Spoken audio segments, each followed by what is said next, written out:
大家好，歡迎各位返嚟適時旅遊頻道，多謝大家繼續支持，請按 Like、Share、Follow、Subscribe， 同時喺留言區留言，我哋會做得更加好。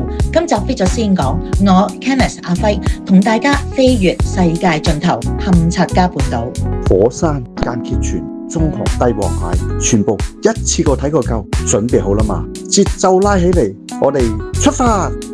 睇堪察加，直升機唔係奢侈，係交通工具，你唔飛就睇唔到精華。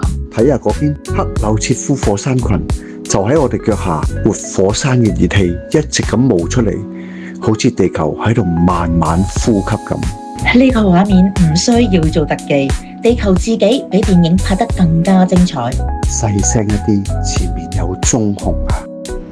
佢哋完全唔會理我哋喺呢度，人類只係路過，佢哋先係地主。記住，保持距離，保持尊重。呢度係佢哋嘅餐廳，我哋只係嚟睇表演嘅咋。呢度係世界第二大間歇泉群——間歇泉谷。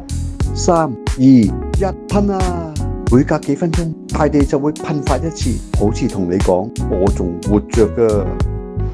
企喺呢度，深深感受到地球脈搏跳動。堪察加唔只有火山，海岸線亦都超級壯觀嘅。睇下，海獅喺嗰邊曬太陽，海鷗喺頭上面飛。運氣好，仲可以睇到鯨魚喺海裏邊跳出嚟，飛躍空中。呢度嘅每一秒都好似喺度拍緊 BBC 嘅自然紀錄片。嚟到堪察加，一定要食皇帝蟹。呢隻蟹腳啱啱喺冰海度撈出嚟嘅，鮮甜到咧唔使落任何嘅調味啊！哇，呢一啖就係遠東嘅味道。堪察加唔係人人都會嚟嘅地方，但嚟過嘅人都會被呢一片荒涼又壯麗嘅土地深深吸引住。如果你都想睇下呢個世界嘅盡頭，堪察加緊嚟。真係非常感謝大家收睇今集飛咗先講堪察加半島探索之旅。